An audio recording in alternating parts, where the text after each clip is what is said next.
Assalamualaikum warahmatullahi wabarakatuh. Waalaikumsalam warahmatullahi wabarakatuh. Selamat siang anak-anak. Siang, Ibu. Gimana kabarnya hari ini? Sehat semua? Sehat. Alhamdulillah kalau kita sehat semua. Sebelum memulai pembelajaran pada siang hari ini, alangkah baiknya kita membaca basmalah bersama-sama. Bismillahirrahmanirrahim.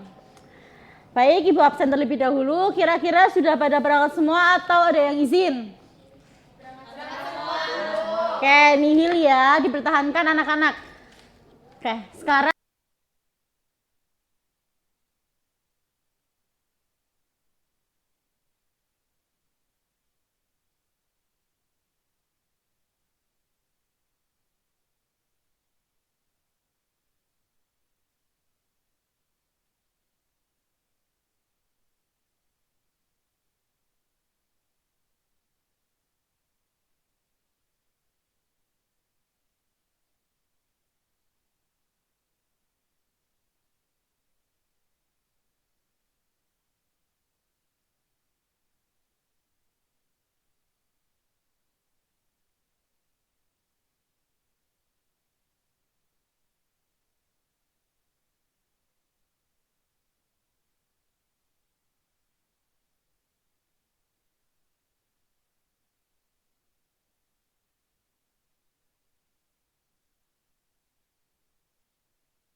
capainya usia seseorang menuju kedewasaan.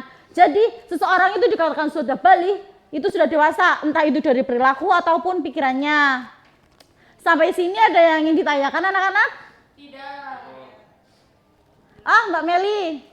Ibu, kalau misalnya kita udah balik, Ya. ada yang berubah nggak selain pertumbuhan kita? Ya, pertanyaan bagus Mbak Meli. Apabila kita sudah balik, bukan hanya tentang pertumbuhan kita yang berubah, tetapi tentang kewajiban kita. Contohnya untuk bersolat dan juga berpuasa, itu yang berubah Mbak. Oke? Terus ada lagi? Saya, Bu. Ya, Mbak Diva. Bu, apabila seseorang itu sudah lebih dari 15 tahun, Ya. tapi belum haid, itu sudah termasuk balik apa belum? Kayak pertanyaan bagus. Apabila seseorang itu sudah berumur 15 tahun ataupun lebih, namun dia itu belum haid ataupun belum mimpi basah dan lain-lain, itu tetap dikatakan balik ya anak-anak, karena termasuk salah satu dari tanda-tanda orang itu sudah haid, sudah balik itu selain haid, terus tumbuh jakun dan lain-lain, itu ada orang itu sudah berumur 15 tahun. Ada lagi? Tidak ada ya kayaknya. Kalau misal tidak ada, sebelum pembelajaran Ibu tutup pada hari ini, ada yang bisa menyimpulkan pembelajaran pada hari ini seperti apa? Saya. Oke, Mas Lafan. Balik adalah keadaan seseorang mencapai kedewasaan dan mulai dikenai kewajiban syariat. Contohnya ada haid, mimpi basah, dan Ya. umur 15 tahun. Oke, jadi pembelajaran pada hari ini itu haid ya. Haid itu keadaan di mana seseorang itu sudah dikatakan dewasa. Contohnya untuk perempuan ada haid, laki-laki juga ada mimpi basah dan tumbuh jakun ataupun dan lain sebagainya. Oke, semoga pembelajaran pada hari ini selain kalian tahu apa itu balik, apa itu tanda-tanda dan juga kewajibannya, Ibu harap kalian juga mengetahui apa kewajiban ketika seseorang itu sudah balik. Semoga ilmu yang sudah Ibu berikan bermanfaat untuk kita semua. Terima kasih sudah mengikuti pembelajaran Ibu pada siang hari ini dengan tertib. Terima kasih anak-anak. Kita akhiri pembelajaran pada hari ini dengan hamdalah. Alhamdulillahirabbil alamin. Sekian, wassalamualaikum warahmatullahi wabarakatuh.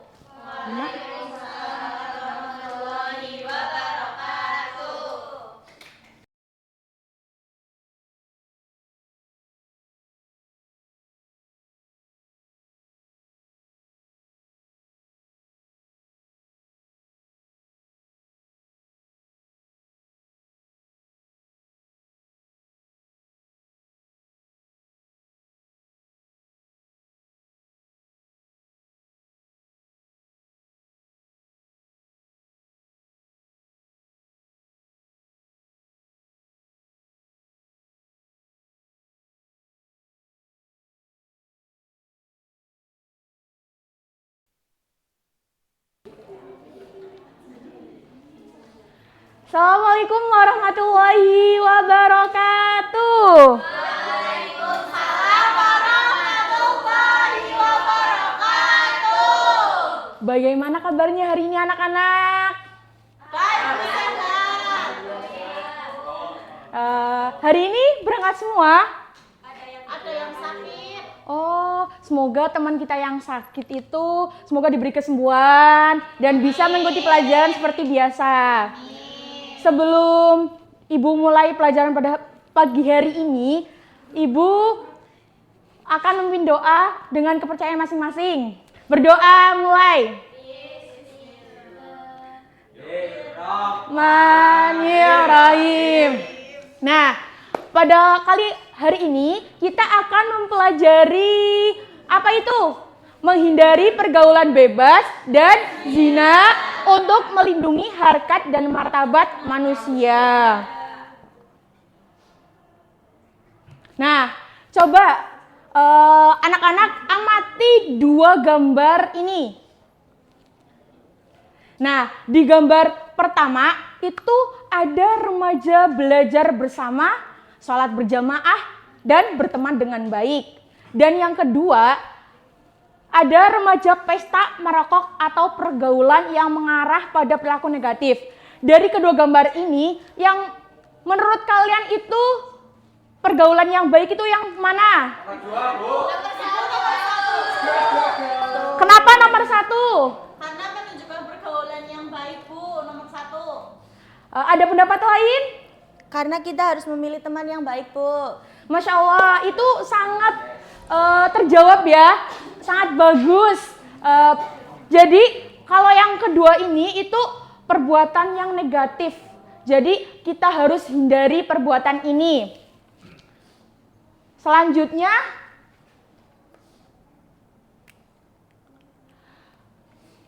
untuk hari ini kita setelah mempelajari materi, peserta didik itu mampu menjelaskan pengertian pergaulan bebas dan perbuatan zina, mengidentifikasi dampak negatif, dan menganalisis cara menghindari pergaulan bebas, dan menunjukkan sikap menjaga kehormatan dan harkat martabat dalam kehidupan sehari-hari. Nah, hari ini kita akan berdasarkan materi dengan Quran Surat Al-Isra ayat 32. Mari kita baca bersama-sama. Bismillahirrahmanirrahim. Wala taqrabuz zina innahu kana fahisyatan wa sa'a sabila. Yang artinya, dan janganlah kamu mendekati zina, sesungguhnya zina itu adalah suatu perbuatan keji dan jalan yang buruk. Jadi, mengapa Allah memerintahkan kita tidak mendekati zina, bukan hanya melarang zina? Siapa yang tahu di sini? Saya, Bu. Apa itu, Aulia? Karena kita harus menghindari hal-hal yang bisa mengarah kepada zina, Bu. Nah, tepat. Beri tepuk tangan buat Aulia. Jadi di sini kita itu bukan hanya memahami, tapi juga bagaimana kita itu mempraktikkan dalam kehidupan sehari-hari untuk tidak melakukan pergaulan bebas dan dijauhkan dari perbuatan zina. Nah, di sini ada studi kasus. Ibu minta kalian dibagi menjadi 2 kelompok. Nanti ibu bagi lembar. Nah, ini untuk kelompok 1, ini kelompok 2. Ibu beri waktu sekitar 1 menit.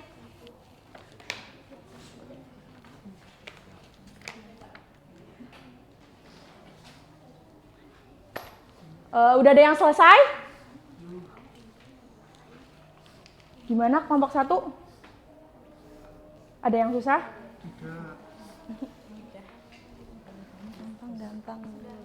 Silakan untuk perwakilan mempresentasikan hasil diskusinya. Di sini itu studi kasus. Silakan Mbak Atika, perwakilan dari kelompok 2 ya? Iya. Nah. Jadi Oke. Soalnya dibaca juga nggak, Bu? iya. Apa masalah yang terdapat dalam kasus tersebut? Masalahnya adalah Bima berada dalam pergaulan yang tidak baik dan mendapatkan tekanan dari teman-temannya. Ya. Beri tepuk tangan buat Aulia.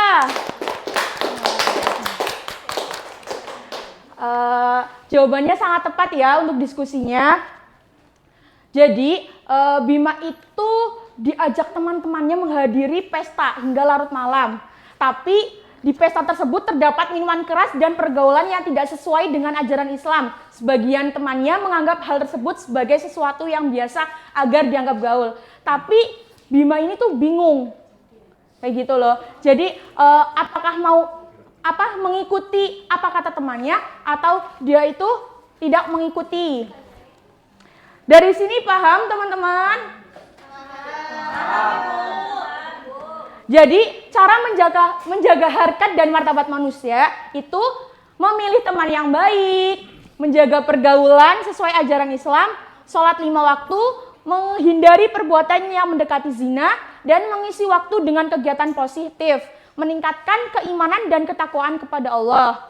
Karena menjaga diri dari pergaulan bebas bukan berarti membatasi pertemanan dan tetap menjaga kehormatan diri sesuai ajaran Islam. Jadi, Ibu harap setelah materi ini dipelajari, kalian itu hindari pergaulan bebas dan menghindari perbuatan zina.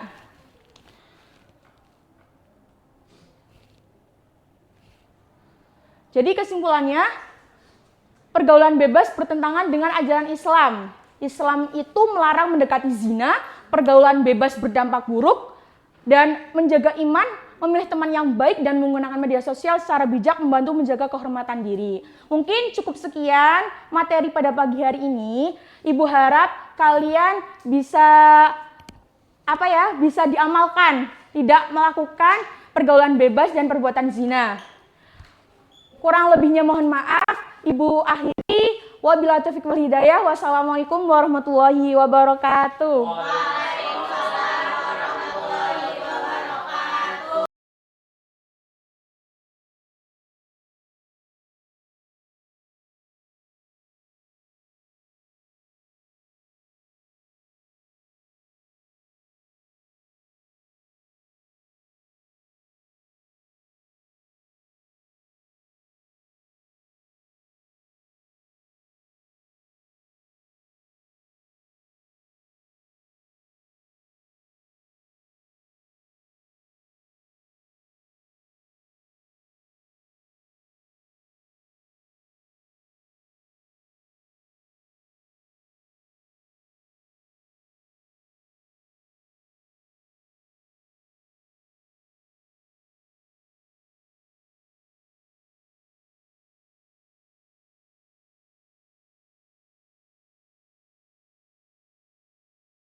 Oke, Assalamualaikum warahmatullahi wabarakatuh.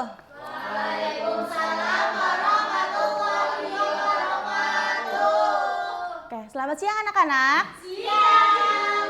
Oke, apa kabarnya hari ini? Ada yang nggak berangkat? Nihil. Oke, bagus.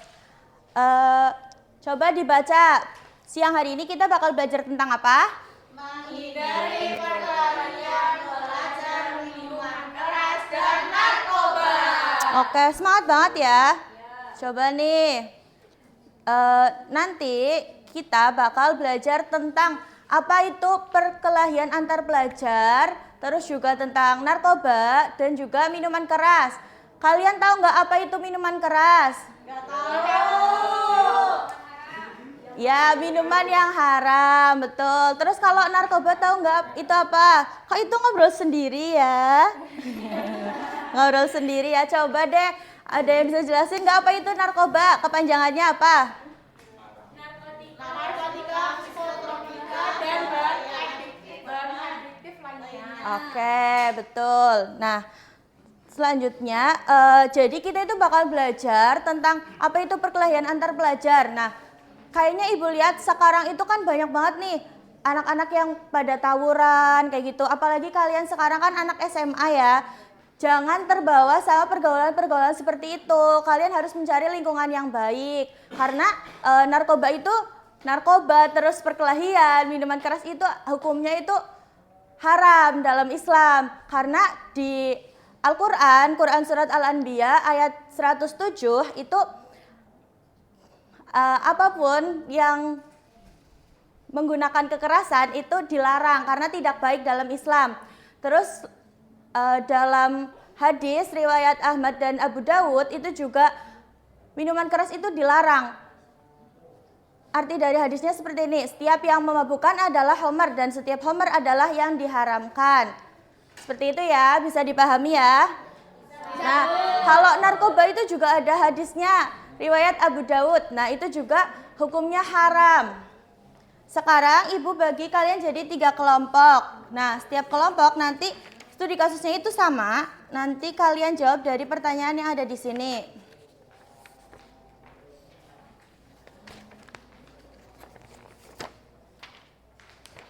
Oke, silakan dikerjakan ya. Coba dibaca dulu studi kasusnya. Kayaknya yang di sini asik sendiri deh. Coba dong nih dibaca ya, dikerjain bareng-bareng ya. Udah? Udah. Oke. Gimana? Udah? Udah. Oke, udah semua ya? Udah, Bu. Oke, sekarang Ibu minta dari kelompok 1 deh perwakilan buat maju ke depan menjawab pertanyaan. Tadi dibacain juga boleh studi kasusnya. Studi kasusnya Rian, 16 tahun, kelas 11 SMA, adalah siswa yang cukup aktif. Suatu hari setelah pulang sekolah, Rian diajak oleh senior dan beberapa teman dekatnya untuk berkumpul di sebuah warung kosong. Di sana Rian mendapati teman-temannya sedang merencanakan aksi penyerangan atau tawuran ke sekolah tetangga, serta membawa minuman keras dan obat-obatan terlarang. Rian diancam akan dijauhi dari pergaulan jika tidak ikut serta. Faktor eksternalnya tekanan teman sebaya, terus ancaman pengucilan sosial, kurangnya kontrol atau pengawasan lingkungan sekitar, serta pengaruh senioritas. Untuk faktor internalnya ada rasa tidak enak, kekhawatiran kehilangan teman, pencarian identitas diri yang keliru, dan emosi yang masih labil. Oke, terima kasih Mbak Hasna. Beri tepuk tangan dong. Kayaknya di sini ramai banget deh. Ibu pengen dong dibacain satu soal. Ini soalnya terus dijawab satu aja nggak apa-apa jawabannya wes. Perwakilan. Ini Ica, Bu Ica. Studinya dibaca, Bu. Nggak usah, nggak apa-apa. Soalnya aja terus nanti jawabannya cukup sampai sini aja. Oke. Tambah hurufnya yang bisa dilihat dari studi kasus yang tadi juga dibacakan, itu ada dari beberapa sudut pandang, itu ada fisik atau hukum, merupakan fisik atau cacat, terancamnya itu dikeluarkan dari sekolah dan sanksi pidana. Karena minuman keras itu merusak tubuh. Dan narkoba itu menjadi kecanduan atau overdosis. Dan dari agama itu merusak rasa aman, memutuskan silaturahmi dan berdosa besar. Minuman keras dalam agama itu diharamkan, Bu. Oke, bagus. Terima kasih Mbak Ica. Nah, jadi ketiga dari hal ini itu semuanya hal-hal yang dilarang dari agama Islam. Nah, selanjutnya Ibu mau kalian bikin infografis kurang lebih seperti ini. Nanti mencantumkan contoh dari hal-hal yang baik nih, dari pergaulan kalian yang baik itu seperti apa, terus apa yang perlu dihindari dari pelajar biar kalian itu tidak melakukan hal-hal seperti tadi kayak perkelahian antar pelajar, terus jangan sampai menyentuh narkoba dan minuman keras. Seperti itu ya. Oke, mungkin untuk pembelajaran pada siang hari ini cukup. Semoga apa yang kita pelajari pada siang hari ini bermanfaat dan Ibu yakin nih kelas-kelas ini tuh anak-anak baik semua. Nggak ada yang menyentuh hal-hal yang tidak baik seperti tadi. Kurang lebihnya mohon maaf dan kita ketemu lagi di pertemuan depan, tugasnya harus selesai ya. Oke. Wabillahi taufiq wal hidayah. Wassalamualaikum warahmatullahi wabarakatuh. Waalaikumsalam warahmatullahi wabarakatuh.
Orang bisa. Oh. Ya orang tersedia.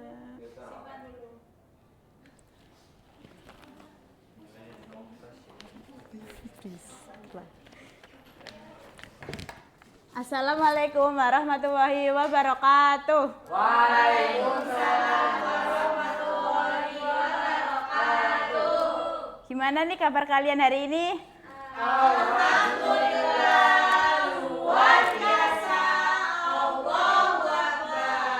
Alhamdulillah ya, pada siang hari ini anak-anak pada semangat belajar. Sebelum pembelajaran dimulai, marilah kita berdoa terlebih dahulu agar proses pembelajaran pada siang hari ini berjalan dengan lancar. Silahkan ketua kelas dipimpin. Bismillahirrahmanirrahim. Selanjutnya Ibu mau mengabsen terlebih dahulu.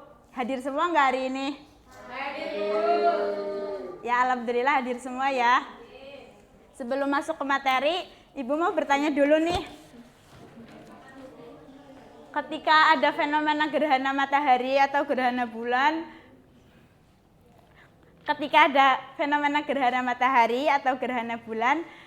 sebagai umat Islam kita sebaiknya ngapain? Ya, betul. Ketika ada fenomena gerhana matahari atau bulan, kita sebagai umat Islam dianjurkan untuk melaksanakan sholat. Fenomena gerhana matahari atau bulan itu merupakan peristiwa yang mengingatkan kita terhadap kebesaran Allah.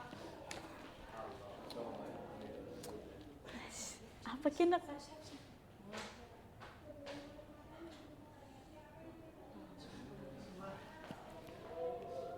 Ya.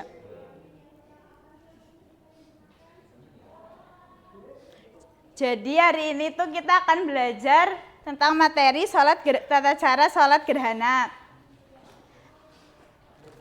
Tujuan pembelajarannya untuk hari ini, kalian harus bisa menjelaskan pengertian, hukum, waktu, dan tata cara sholat gerhana dengan benar. Lalu kalian juga harus bisa mempraktekkan sholat gerhana dengan bacaan dan urutan yang benar.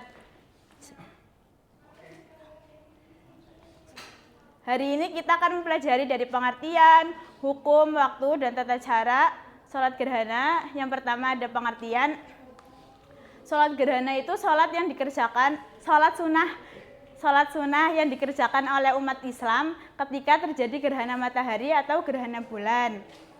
Sholat gerhana itu juga ada dua, ada gerhana matahari dan gerhana bulan. Biasanya dalam Islam tuh gerhana matahari disebut dengan sholat kusuf, kalau gerhana bulan disebut dengan sholat khusuf. Terus hukum selanjutnya ada hukum dan waktu sholat gerhana. Hukum melaksanakan sholat gerhana itu sunnah muakkad. Ada yang tahu nggak itu apa sunnah muakkad? Yang sangat dianjurkan. Ya, sunnah yang sangat dianjurkan. Ketika kita melaksanakan, kita akan mendapat pahala. Tetapi ketika kita tidak melaksanakan, tidak apa-apa, tidak mendapat pahala dan tidak mendapatkan dosa. Waktu pelaksanaannya tuh tergantung ya, kalau gerhana matahari ya ketika terjadi gerhana matahari, mulai dari gerhana matahari sampai mataharinya itu terlihat utuh. Terus ketika pelaksanaan sholat gerhana bulan juga dilakukan pada saat gerhana bulan sampai bulan itu kembali nampak utuh. Yang selanjutnya itu ada tata cara sholat gerhana. Tata cara sholat gerhana berbeda dengan sholat yang lainnya, karena di sini sholat gerhana itu melaksanakan dengan 4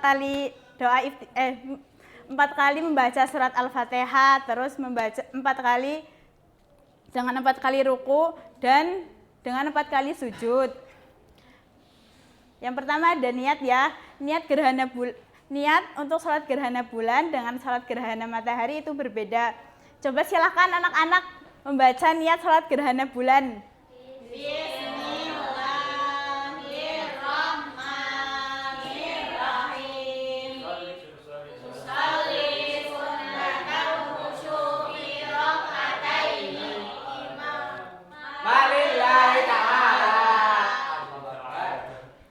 Niat gerhana matahari, niat sholat gerhana matahari.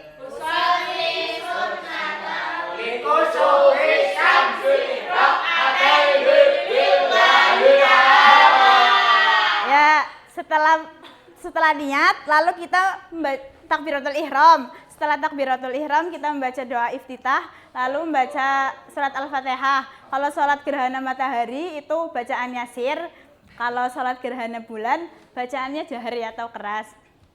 Setelah membaca surat Al-Fatihah, kita membaca surat panjang, lalu ruku, setelah itu itidal. Nah, setelah itidal biasanya kan sujud. Kalau sholat gerhana itu takbir lagi, lalu membaca surat Al-Fatihah, terus kayak tadi membaca surat tapi lebih pendek dari yang pertama. Terus habis itu ruku, itidal, baru sujud. Terus rakaat keduanya sama seperti rakaat pertama. Intinya tuh satu rakaat ada 2 kali membaca surat Al-Fatihah, terus 2 kali ruku sama 2 kali sujud. Gimana anak-anak, udah pada paham apa belum?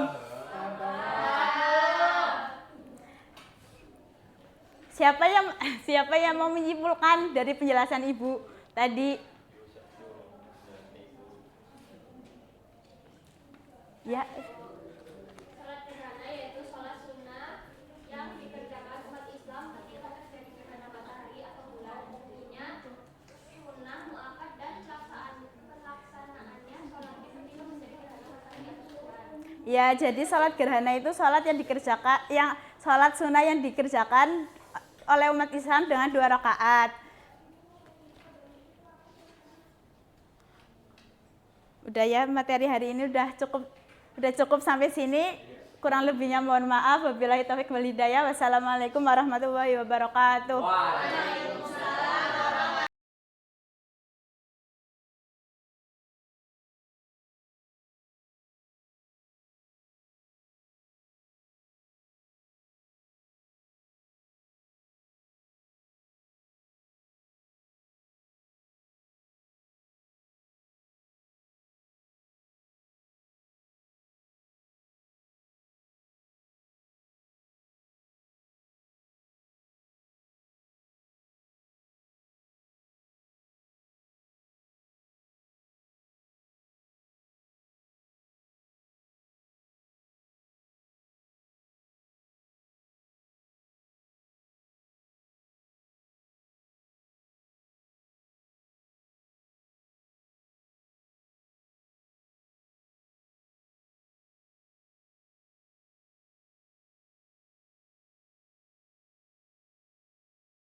Assalamualaikum warahmatullahi wabarakatuh.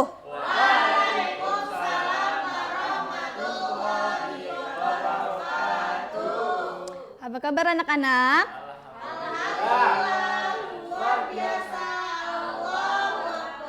Ya, sebelum memulai pembelajaran pada hari ini, mari kita berdoa terlebih dahulu dengan bacaan basmalah bersama. Ya.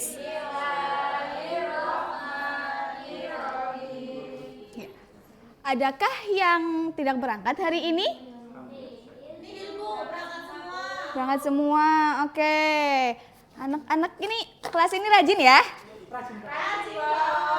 Oke, siap.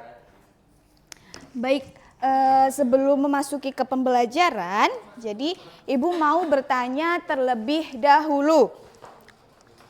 Siapa yang kalau bulan Ramadan itu suka lihat ayah atau ibunya ngemasi beras terus dibawa ke masjid? Ada yang tahu? Iya, itu kira-kira buat apa ya? Zakat, betul, bukan buat jualan ya, Mas Bima. Iya, itu buat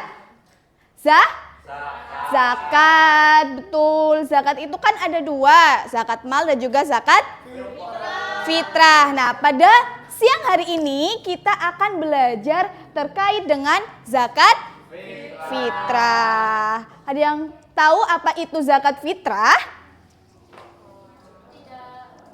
Ada yang tahu? Belum tahu? Belum. Oke, nanti kita belajar bareng-bareng ya terkait dengan zakat fitrah, pengertiannya, kemudian syarat wajib, takarannya, dan juga ada siapa saja sih yang dapat menerima beras dari zakat fitrah. Oke, yang pertama itu ada pengertian. Apa itu zakat? Apa itu zakat? Betul Mbak Tifa. Iya, zakat itu mensucikan ya. Zakat berarti mensucikan, sedangkan fitrah itu berasal dari kejadian atau jiwa. Iya, jadi secara istilah zakat fitrah adalah zakat jiwa yang diwajibkan atas setiap individu, baik itu laki-laki, perempuan, udah masih kecil ataupun udah dewasa, itu wajib zakat di bulan Ramadan hingga sebelum sholat Idul Fitri. Oke, kemudian syarat wajib zakat fitrah. Yang pertama itu ada beragama Islam.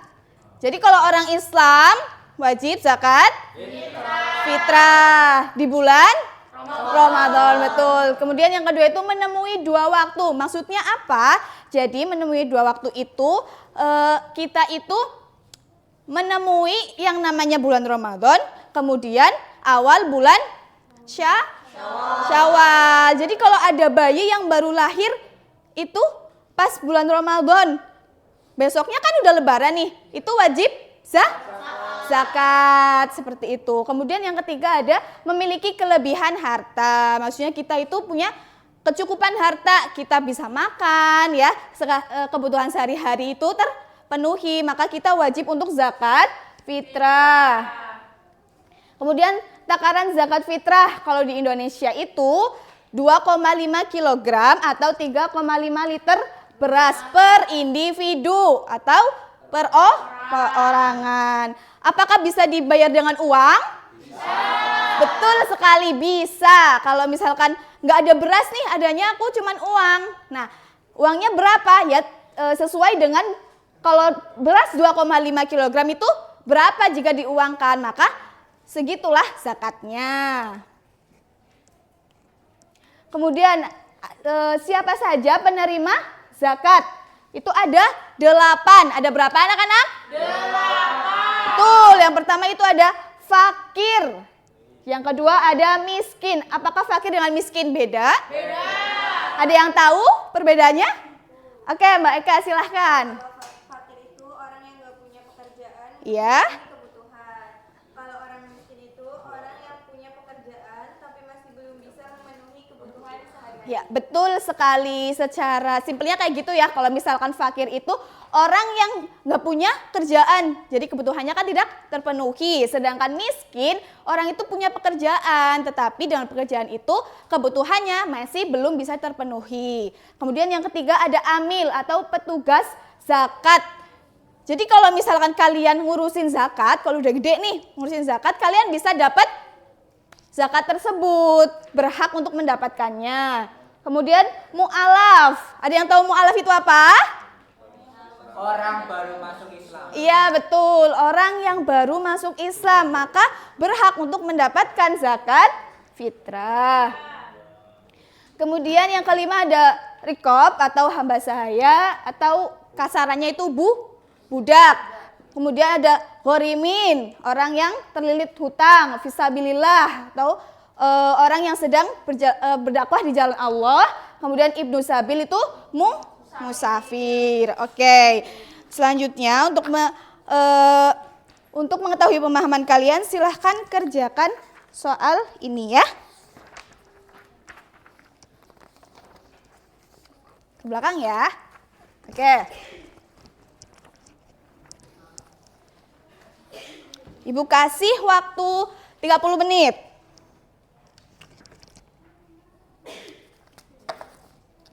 Baik, semuanya sudah? Sudah. Oke, mari kita koreksi bersama-sama ya. Untuk soal nomor 1, apa yang dimaksud dengan zakat fitrah? Adakah yang mau menjawab? Oke, Mbak Ica silahkan. Zakat jiwa berupa makanan pokok yang wajib dikeluarkan pada bulan Ramadan Ibu sebelum sholat Idul Fitri. Oke, betul sekali. Beri tepuk tangan buat Mbak Ica. Iya. Kemudian soal nomor 2 nih.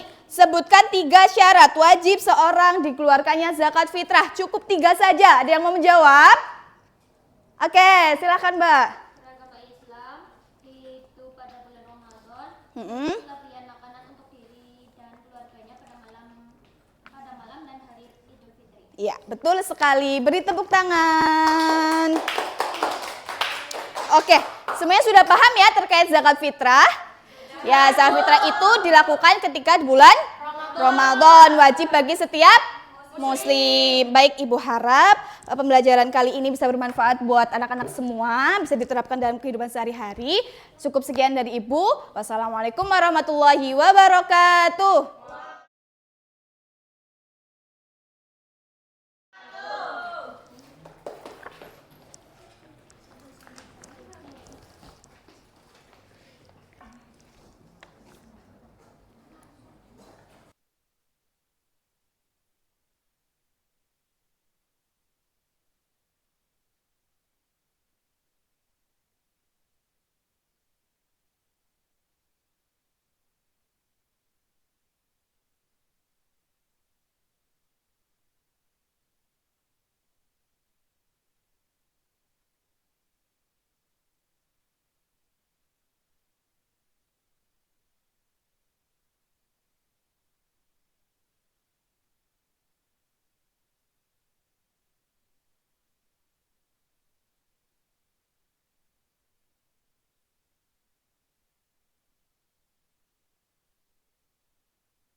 Sebelum kita mulai pembelajaran, mari kita membaca basmalah bersama.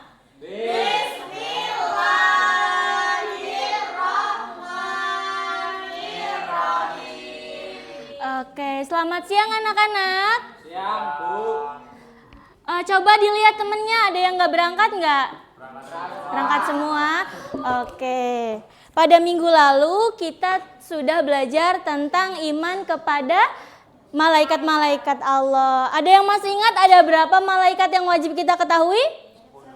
10. Coba sebutin.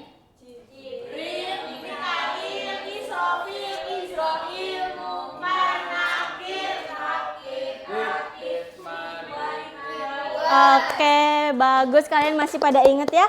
Sekarang kita mau lanjut ke materi iman kepada kitab-kitab Allah. Sebelumnya tujuan pembelajaran kita pada hari ini yang pertama, kalian dapat menyebutkan apa itu pengertian iman kepada kitab-kitab Allah. Kalian dapat menyebutkan juga kitab-kitab Allah, yaitu ada 4 yang nanti Ibu bahas. Dan yang terakhir kalian bisa memasangkan nama Nabi dan juga kitab yang diterimanya. Oke. Selanjutnya kita ke definisi. Di sini ada yang udah tahu belum definisi dari iman kepada kitab-kitab Allah? Belum? Oke. Iman kepada kitab-kitab Allah berarti kita mempercayai bahwa Allah Subhanahu wa Ta'ala telah menurunkan kitab kepada nabi-nabinya sebagai panduan dan juga petunjuk bagi umatnya. Kira-kira ada yang tahu nggak isi kitab itu apa? Nggak ada? Belum. Nah, kitab-kitab itu berisi tentang perintah, larangan, janji dan juga ancaman Allah. Nah, kitab-kitab itu ada 4. Yang pertama ada Zabur kepada Nabi Daud, Taurat kepada Nabi Musa, Injil kepada Nabi Isa, dan juga Al-Quran kepada Nabi Muhammad. Iya, betul sekali.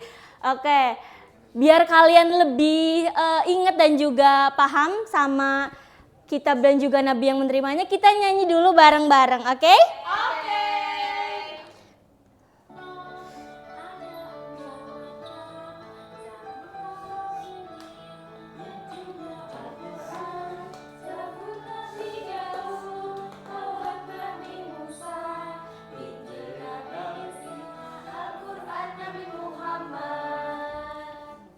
Oke, udah tahu liriknya? Sudah. Oke, sekarang kita nyanyi bareng-bareng ya. Kitab-kitab Allah ada 4 macam, Zabur, Taurat, Injil, dan juga Al-Quran. Zabur Nabi Daud, Taurat Nabi Musa, Injil Nabi Isa, Al-Quran Nabi Muhammad. Oke, kalian semuanya udah paham? Sudah.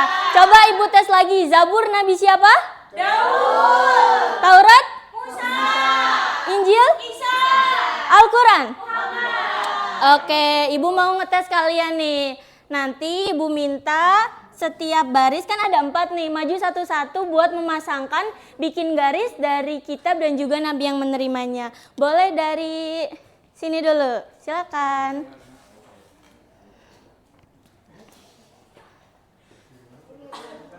Iya, boleh.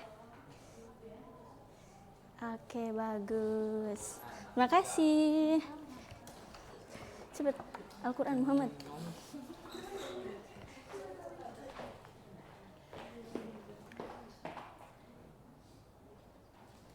Ya, baik. Baris ketiga, silakan.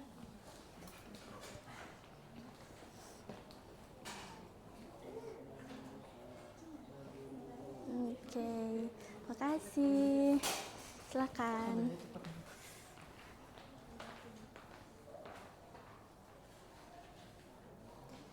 Ya, bagus. Terima kasih. Coba anak-anak lihat. Udah bener belum ini? Udah? Gak ada yang salah? Yakin?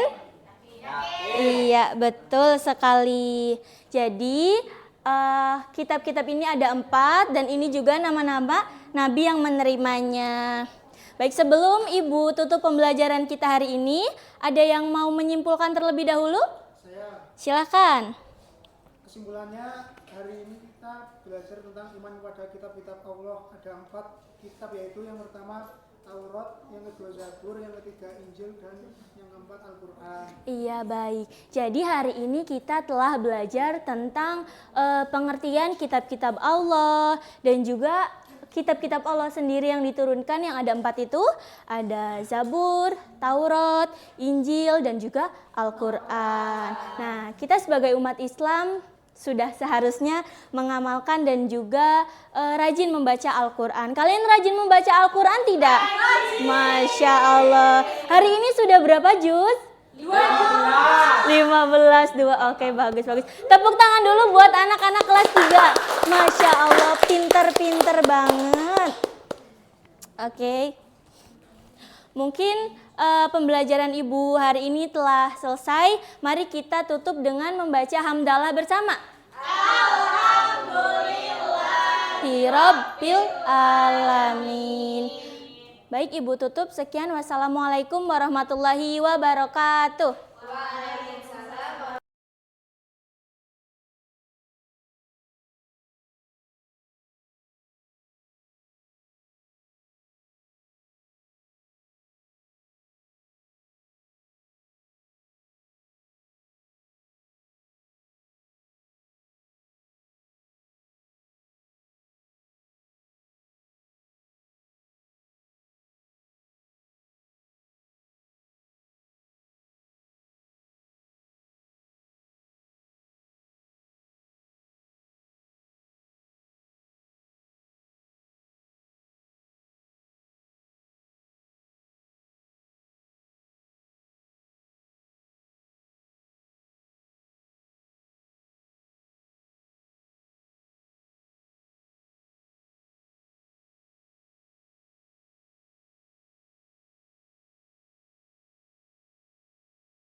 Assalamualaikum warahmatullahi wabarakatuh.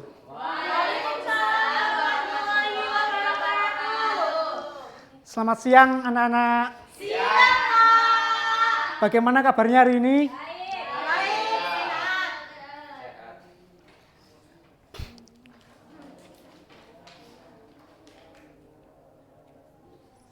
Baik anak-anak, sebelum kita mulai pembelajaran pada siang hari ini, alangkah baiknya kita membaca basmalah bersama-sama. Bismillahirrahmanirrahim. Oke, baik. Bapak mau mengabsen terlebih dahulu. Ada yang tidak hadir pada siang hari ini? Oh. Hadir semua ya, nihil ya? Oke. Baik.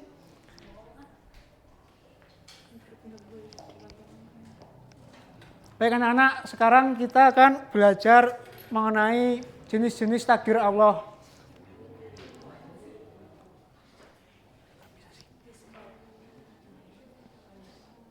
Nah, sebelumnya ada yang tahu tidak apa itu takdir?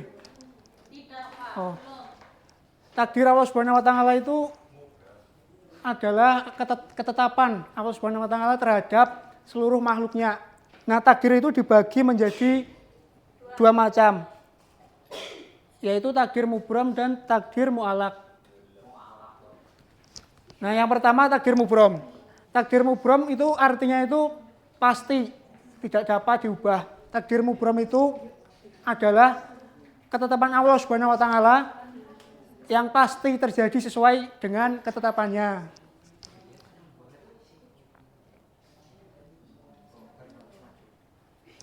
Nah, contoh takdir mubram itu salah satunya kematian atau ajal. Jadi setiap manusia itu telah memiliki batas usia yang ditentukan oleh Allah Subhanahu wa taala. Nah, dalilnya itu Quran surat Al-A'raf ayat 34. Silakan untuk Mbak Asna untuk membacakan ayatnya. Ya.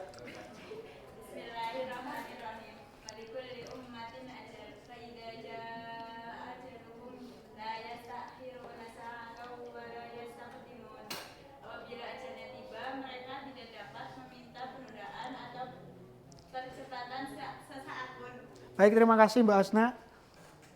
Selanjutnya kita belajar mengenai takdir mu'alaq. Takdir mu'alaq itu artinya itu tergantung. Jadi takdir mu'alaq itu adalah ketetapan Allah Subhanahu wa taala yang bisa diubah dengan cara berdoa atau berusaha.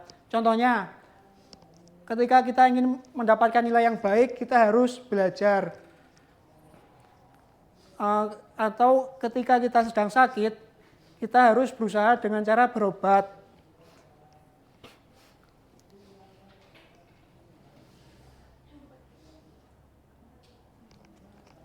Oke, baik. Semoga teman-teman sudah paham ya apa itu takdir mubrom dan takdir mualak. Jadi takdir mubrom itu takdir yang tetap, sedangkan takdir mualak itu takdir yang bisa diubah dengan cara berusaha atau berdoa. Oke, sekarang Bapak akan membagikan menjadi 2 kelompok untuk berdiskusi ya.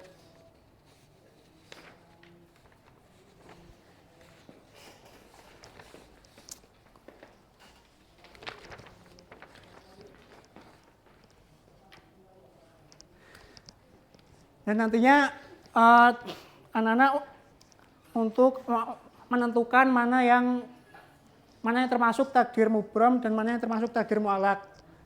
Nah terus anak-anak juga mengasih alasannya.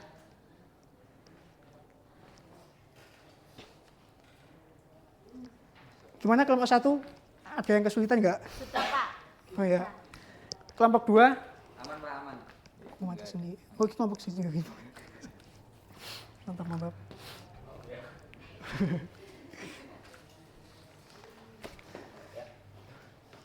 Sudah semua belum? Oke. Silakan untuk kelompok 1 untuk mewakili dari hasil diskusinya. Ya. Yang pertama itu peristiwanya kematian seorang, takdirnya mubram, alasannya yaitu waktu dan ajal sudah ditentukan oleh Allah Subhanahu wa taala dan tidak bisa dimajukan atau dimundurkan. Yang kedua itu peristiwanya mendapatkan juara kelas karena rajin belajar. Takdirnya mualaf, alasannya yaitu hasil bisa dicapai karena ada usaha atau ikhtiar belajar dari manusia. Oke, bagus sekali atas jawabannya dari kelompok 1. Berikan tepuk tangan untuk semuanya. Sekarang untuk kelompok 2 membacakan. Yang pertama itu peristiwanya mendapatkan rezeki dari hasil bekerja, artinya itu mualaf karena rezeki itu didapatkan melalui proses ikhtiar atau usaha kerja nyata. Untuk yang peristiwa kedua itu jenis kelamin bayi yang lahir laki-laki atau perempuan itu takdirnya mubram karena jenis kelamin seseorang itu sejak lahir merupakan kehendak mutlak Allah yang tidak bisa diatur atau dipilih oleh usaha manusia. Oke, bagus banget atas jawabannya. Berikan tepuk tangan untuk kelompok 2. Baik anak-anak, sebelum kita tutup pembelajaran pada siang hari ini, mari kita simpulkan bersama-sama yang tadi kita pelajari mengenai takdir mubrom. Takdir mubrom itu adalah takdir yang berkaitan takdir yang bentar.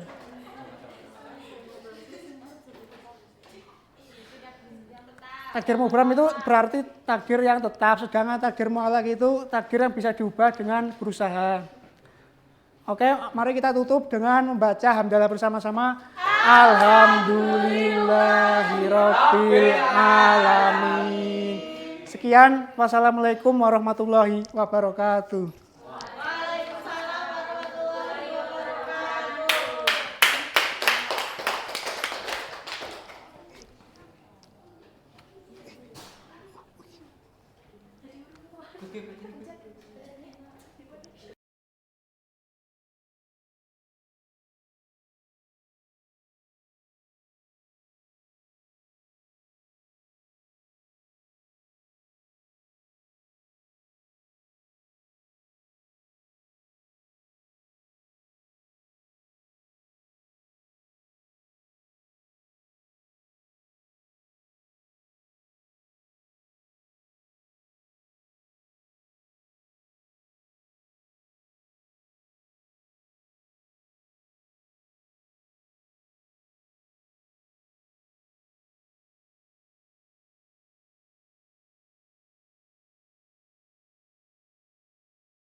Waalaikumsalam. Assalamualaikum warahmatullahi wabarakatuh.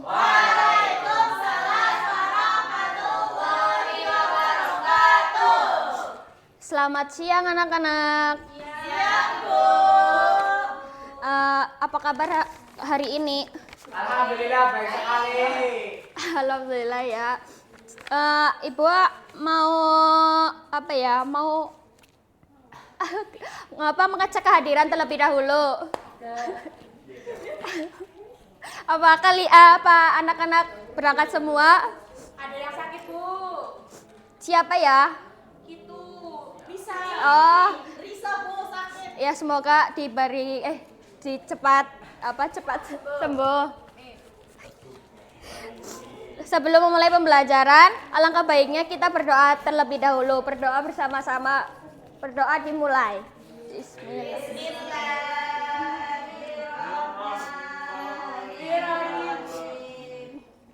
Oke, sebelum masuki ke materi, Ibu ingin bertanya ya.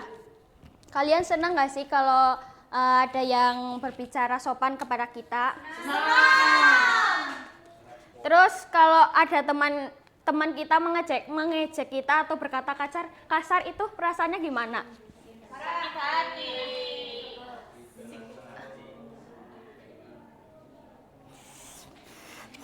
Nah, kita akan membahas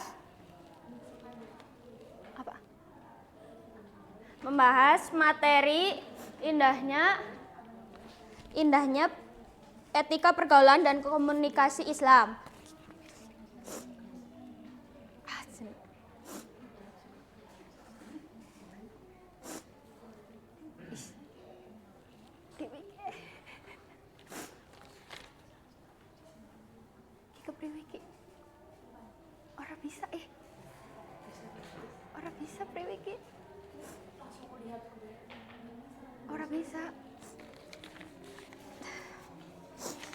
Ada yang tahu etika pergaulan Islam? Nah, etika pergaulan Islam adalah tata cara seorang berhubungan dan berinteraksi dengan orang lain berdasarkan nilai dan ajaran Islam. Dalam kehidupan sehari-hari, kita harus menjaga akhlak, menghormati orang lain, menjaga kehormatan diri, serta menghindari perbuatan yang dapat merugikan atau menyakiti orang lain. Tujuannya etika pergaulan Islam itu menciptakan hubungan yang baik, harmonis, saling menghormati dan penuh kasih sayang. Selanjutnya itu ada prinsip-prinsip etika pergaulan Islam. Bisa dibaca? Bisa, Bu. Oke, baca bersama-sama ya. Yang pertama ada saling menghormati. Yang kedua saling menyayangi. Yang ketiga menjaga kesopanan. Yang keempat tidak menghina dan mengejek. Yang kelima menghargai perbedaan. Yang keenam memilih teman yang baik. Ya, kita harus memilih teman yang baik ya, jangan memilih teman yang buruk, pergaulan yang tidak baik. Selanjutnya itu ada pengertian komunikasi. Komunikasi Islam itu adalah proses menyampaikan pesan atau informasi secara benar ya. Kalau tidak benar sebaiknya dijauhkan atau ditinggalkan. Terus kita harus mencari informasi dengan benar. Terus jangan menyebarkan informasi yang tidak benar. Selanjutnya itu ada adab-adab komunikasi Islam. Yang pertama itu ada berkata benar, contohnya tidak pernah bohong. Terus yang kedua itu berkata dengan perkataan yang baik. Yang ketiga itu tidak menghina atau mengejek. Yang keempat ada mendengarkan ketika orang lain berbicara. Yang kelima ada menyampaikan informasi yang benar. Yang keenam itu menggunakan bahasa yang sopan. Selanjutnya itu ada etika berkomunikasi di media sosial. Yang pertama itu menggunakan bahasa yang sopan. Terus tidak menghina atau merendahkan orang lain. Terus tidak menyebarkan berita bohong. Terus memeriksa kebenaran informasi sebelum membagikannya. Terus tidak menyebarkan foto atau informasi pribadi orang lain tanpa izin, menggunakan media sosial untuk hal yang bermanfaat. Biasanya kalian menggunakan media sosial untuk yang bermanfaat atau tidak? Tidak. Contohnya apa coba? Oh, iya nggak apa-apa, kalau buat scroll nggak apa-apa, yang penting menonton video yang bermanfaat. Baik. Terus Ibu mau membagikan kertas berupa apa, gambar kasus. Terus setelah itu menyampaikan gambar yang telah didiskusikan. Iya, mau coba aja Boy. Iya, gambarnya ya. Apa? Ya wis. Ayo, udah apa belum? Sudah. Oke, ya perwakilan buat maju atau di situ juga nggak apa-apa. Oh, di depan maju nggak apa-apa. Iya, di situ aja, di situ. Gambar ini menunjukkan sikap berbagi dan peduli kepada sesama. Ini seorang anak memberikan makanan kepada temannya atau anak yang lain yang terlihat membutuhkan, sehingga suasana gambar dari ini tuh penuh kepedulian, empati, dan juga rasa kemanusiaan. Dari kelompok 2, gambar tersebut menunjukkan sekelompok ibu-ibu yang sedang bergosip atau membicarakan orang lain yang dalam konteks sosial sering mengarah pada gibah, fitnah, atau obrolan yang tidak bermanfaat. Cara menghindarinya dan menjaga lisan dan memilih pembicaraan yang baik serta bermanfaat. Terima kasih ya, beri tepuk tangan untuk anak. Oke anak-anak, terima kasih atas perhatiannya, kurang lebihnya mohon maaf. Wassalamualaikum warahmatullahi wabarakatuh. Waalaikumsalam warahmatullahi wabarakatuh.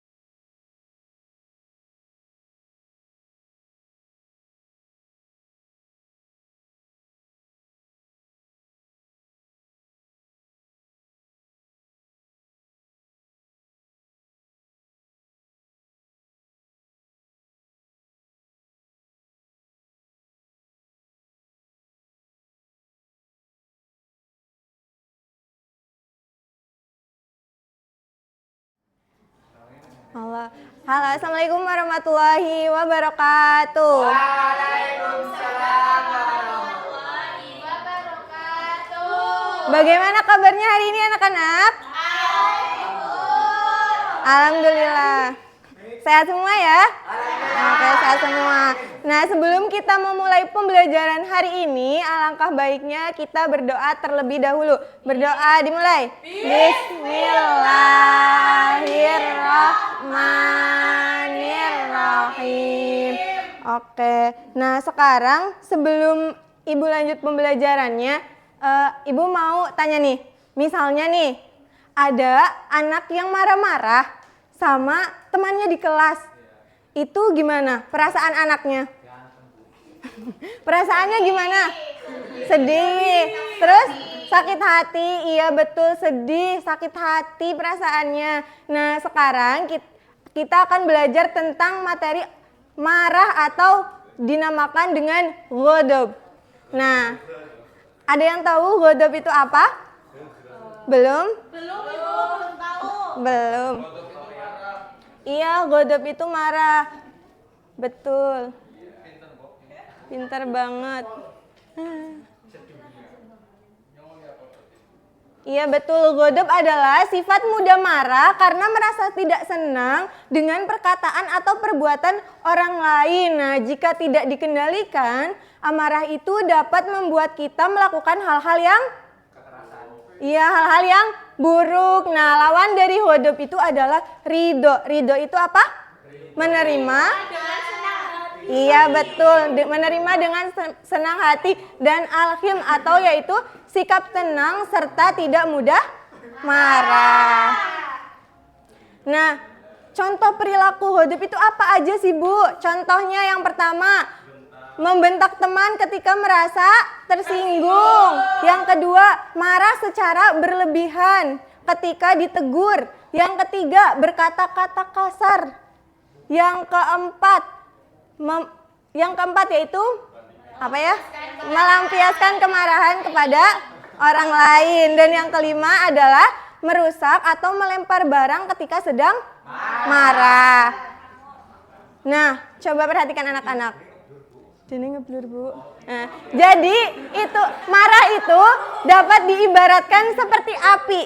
Kalau api dibiarkan bakal gimana? Iya, bakal semakin besar. Tambah besar. Kalau kita pademin, mati. Nah, benar. Marah juga sama teman-teman. Kalau kita marah terus kita biarin, itu nanti dapat menyakiti diri sendiri, dapat menyakiti orang lain juga.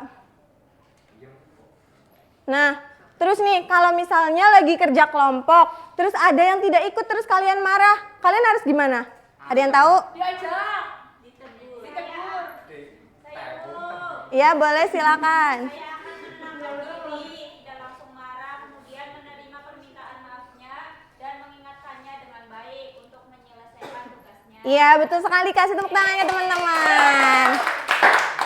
Nah, tadi itu benar. Nah, kalau kita marah gimana ya Bu cara menghindarinya? Cara menghindarinya yang pertama kita membaca ta'awud. Terus yang kedua mengubah posisi. Kalau kita lagi marah kita berdiri, kita duduk. Seperti itu. Kalau yang ketiga itu apa Ibu? Diam atau tidak berbicara. Kenapa diam? Karena kalau kita bicara terus nanti takutnya mengucapkan kata-kata yang kasar. Iya betul. Yang keempat berwudu. Kenapa berwudu? Untuk menenangkan diri. Dan yang terakhir itu adalah mengingat nasihat-nasihat baik dari Rasulullah Shallallahu Alaihi Wasallam. Nah iya benar. Dari pembelajaran kita hari ini ada yang mau menyimpulkan? Ya boleh silakan Mbak Meli. Godop adalah sikap mudah marah yang harus kita hindari. Saat marah kita harus menenangkan dan mengendalikan diri agar tidak menyakiti orang lain. Iya betul sekali, beri tepuk tangannya untuk Mbak Meli. Iya teman-teman, jadi godop itu adalah sifat mudah marah. Kita itu harus mengendalikan amarah kita. Untuk apa? Agar tidak menyakiti orang lain. Iya betul sekali. Nah pembelajaran hari ini cukup sekian. Ibu ucapkan terima kasih atas semangat dan partisipasinya. Wabillahi taufiq wal hidayah. Wassalamualaikum warahmatullahi wabarakatuh. Waalaikumsalam warahmatullahi wabarakatuh. Assalamualaikum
warahmatullahi wabarakatuh. Itu yang di belakang.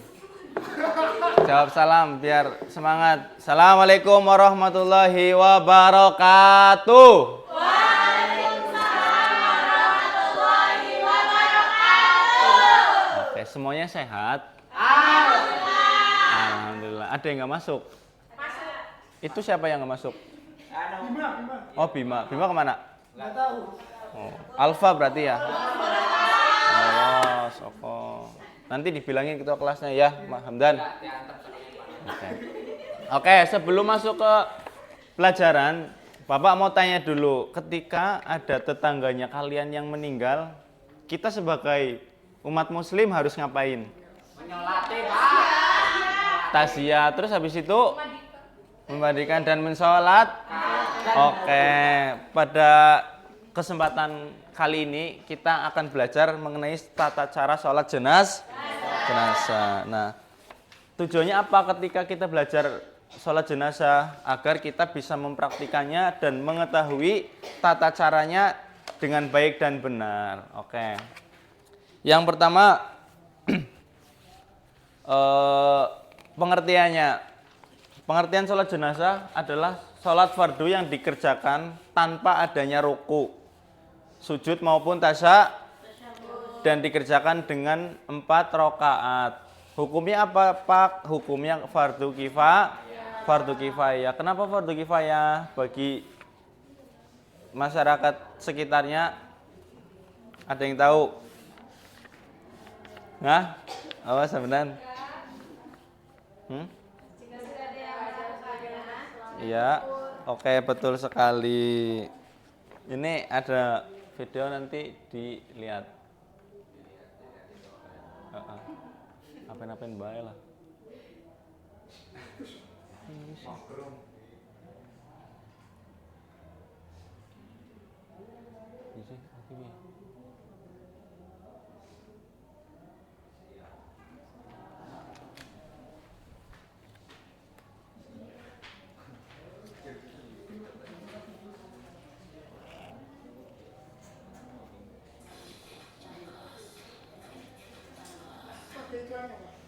Iya. Ya pura-puranya wis lah ya.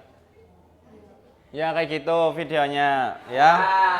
Nah, sekarang teman-teman coba membuat kelompok 2 saja. Nanti sudah melihat tadi ya video di depan. Sudah, Pak, sangat jelas sekali. Iya, itu nanti dipraktikan.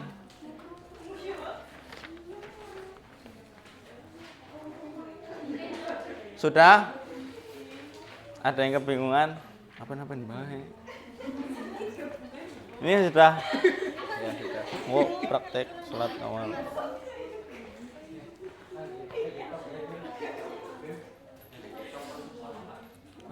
Ya, silakan dari kelompok 1.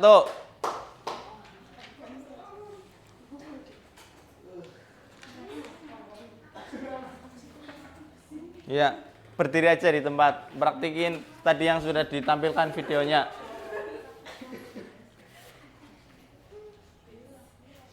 Takbir pertama yaitu takbiratul ihram. Ya.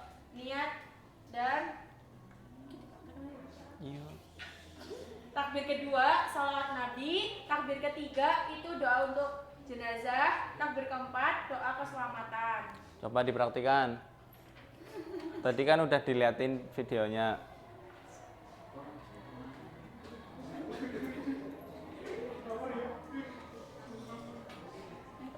Ayo praktek. Allahu Akbar. Allahu Akbar. Usolli.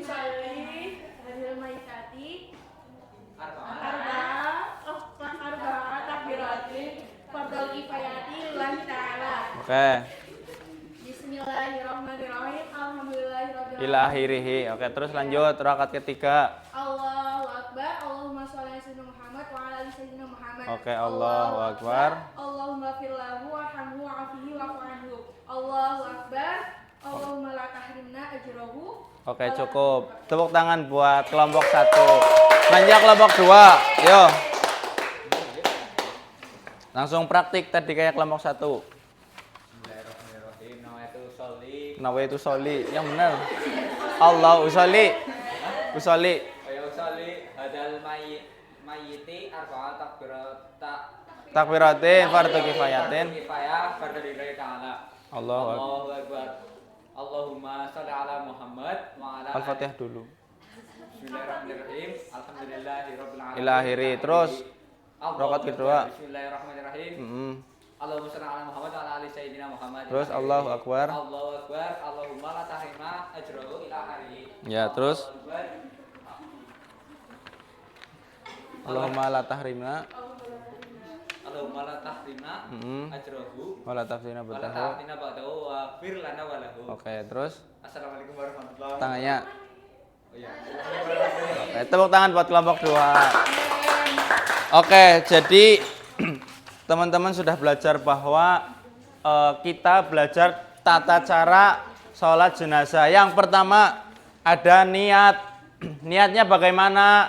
Kalau untuk mayit lelaki, Allah usolli ala hadzal mayyiti fardu kifayatin arba takbiratin lillahi ta. Itu kalau buat cowok ya laki-laki. Kalau buat mayitnya perempuan, usolli ala hadhil mayyitati arba takbiratin fardu kifayati lillahi ta'ala. Itu niatnya. Lalu takbir pertama itu membaca suratul Fatihah dan surat pendeknya. Lalu takbir ketiga salawat dulu. Habis itu takbir ketiganya doa. Allahumma firlahu warhamhu wa'afihi wa'afu anhu. Kalau buat mayitnya perempuan gimana? Allahumma firlaha warhamha wa'afiha wa'afu. Terus takbir yang keempat, Allahumma la tahrimna ajrohu wa la taftina waghfir lana. Kalau buat perempuan, Allahumma la tahrimna ajroha wa la taftina ba'daha waghfir lana walaha. Coba semuanya praktek bareng-bareng, saya mimpin. Niat dulu buat mayit laki-laki 1 2 3. Usolli ala mayyiti arba'a takbiratin fardhu kifayati lillahi ta'ala. Allahu Akbar. Ila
sholat itu kewajiban setiap umat muslim dan termasuk salah satu rukun Islam yang ke berapa anak-anak?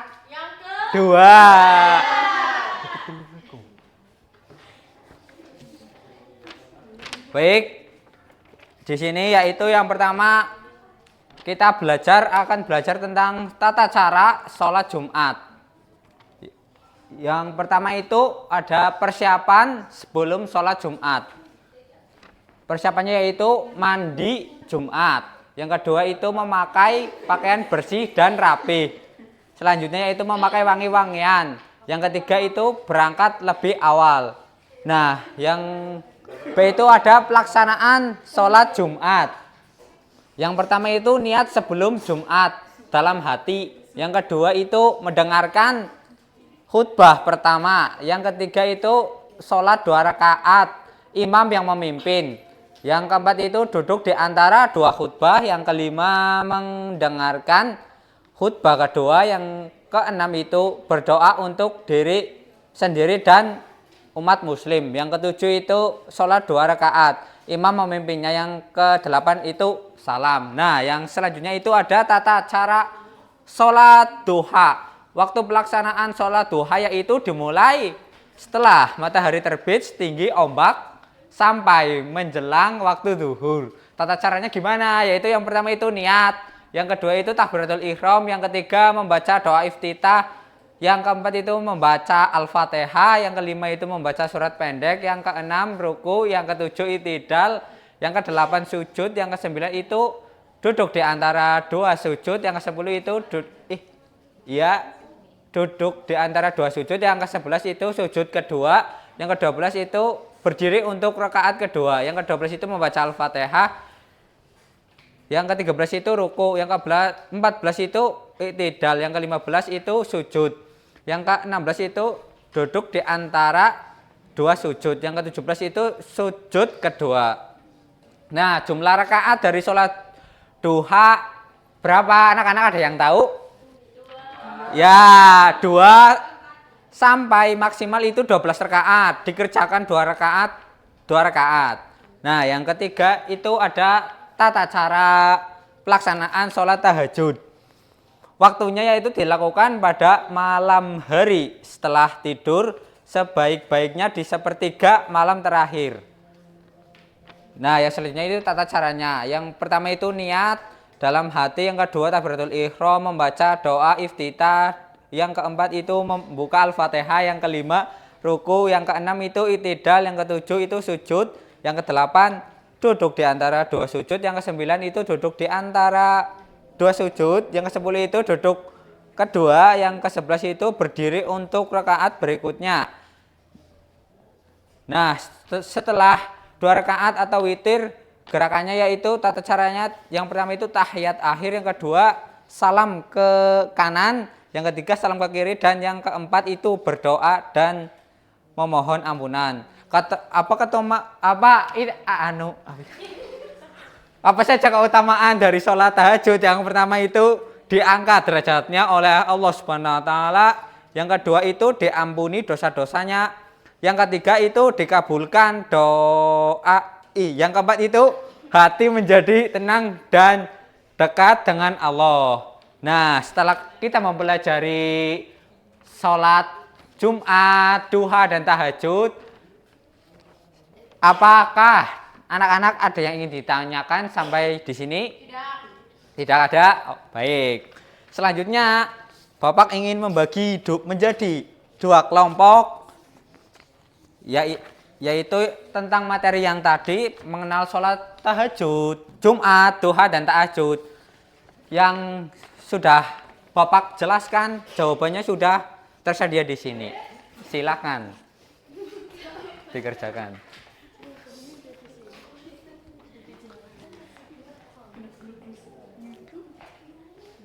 Gimana kelompok 1? Ada yang kesulitan? Kalau ada yang kesulitan, boleh ditanyakan. Kenapa? Oh, ini jawabannya yang ini ya. Kok bisa yang ini, Pak?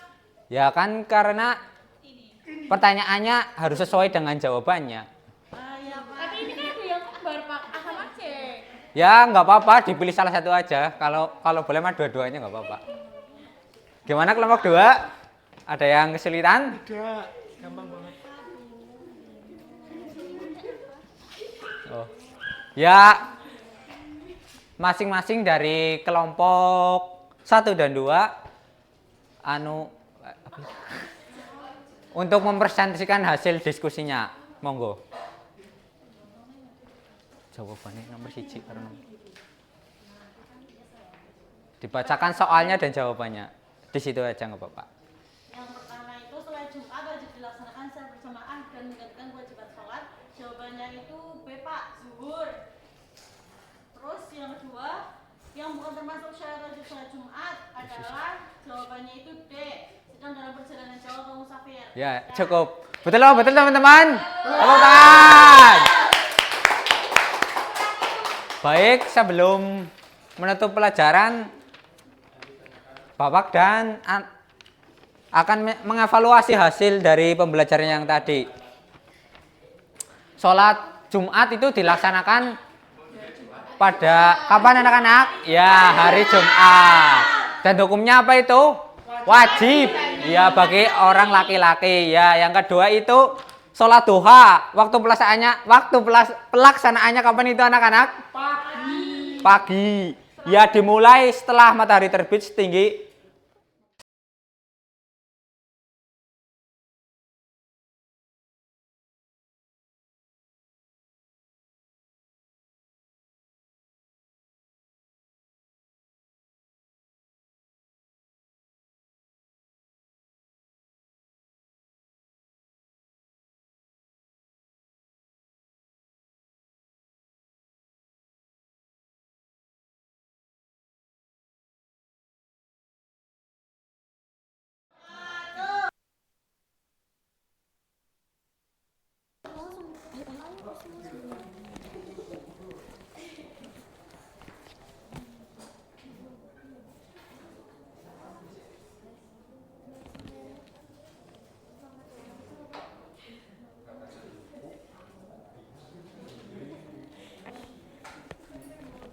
Iki wis 5.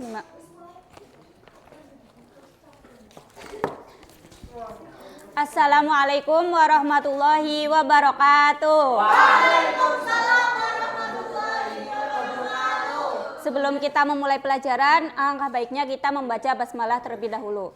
Bismillahirrahmanirrahim. Bagaimana kabarnya kalian? Alhamdulillah, semoga kalian dalam keadaan sehat walafiat selalu ya. Siapa di sini yang tidak hadir atau belum hadir? Ayo, siapa? Hadir semua, alhamdulillah. Nah, pada pembelajaran kita kali ini kita akan belajar tentang Al-Qur'an sebagai pedoman hidup. Yaitu kemarin kita membahas tentang hukum bacaan tajwid nun sukun dan tanwin. Sekarang kita mempelajari hukum bacaan mim sukun dan qalqalah. Nah, tujuan pembelajaran kita kali ini supaya kalian bisa mengetahui apa itu hukum bacaan qalqalah, apa saja, kemudian contohnya juga apa saja, kemudian kalian mengetahui apa saja hukum bacaan mim sukun. Kemudian kalian juga mengetahui bahwa Al-Qur'an itu adalah pedoman hidup bagi manusia. Di sini Ibu akan bertanya, bagaimana cara kita agar menjaga kesucian pedoman hidup ini ketika membaca Al-Qur'an? Ayo, siapa yang bisa menjawab? Saya, Bu. Apa, Mbak? Dengan membaca sesuai kaidah tajwid, menjaga adab, dan melaksanakan bacaan dengan penuh hormat serta kesungguhan. Iya, betul sekali. Jadi Al-Qur'an itu adalah pedoman hidup umat Islam. Kitab suci Al-Qur'an yang diturunkan kepada Nabi Muhammad SAW. Kemudian fungsinya itu yang pertama sebagai petunjuk bagi manusia. Kemudian sebagai rahmat bagi manusia. Kemudian sebagai pembeda antara yang benar dan yang salah. Kemudian sebagai sumber hukum Islam. Di sini Ibu akan membagi ke dalam 2 kelompok. Kelompok pertama yaitu mencari hukum bacaan mim sukun pada Quran surat Al-Fil. Kemudian apa alasannya? Kemudian kelompok 2, kalian mencari hukum bacaan qalqalah yang ada pada Quran surat Al-Alaq ayat 1 sampai 12. Sebelumnya Ibu akan membagi kertasnya. Ini untuk kelompok 1. Ini dijawab ya. Dan ini untuk kelompok 2.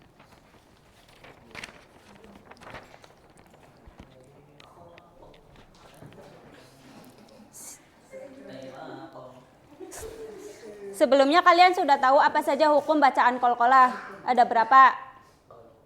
Belum tahu ya, ada 2. Jadi ada qalqalah kubro dan qalqalah sughro. Ya, kalau hukum bacaan mim sukun itu dibagi menjadi 3. Ada idhar syafawi, idhom mimi atau idhom mislain, dan ada ifa syafawi. Silahkan kalian bekerja kelompok bersama. Gimana kelompok 2? Apakah ada pertanyaan? Enggak ada, Bu. Udah. Kelompok 1 gimana? Sudah paham ya? Ada yang masih dibingungkan? Bu, ini yang nomor 3 gimana ya, Bu? Kan ini ada hukum bacaan idhar syafawi. Ini alasannya karena ada mim sukun bertemu huruf fa, seperti itu. Paham ya?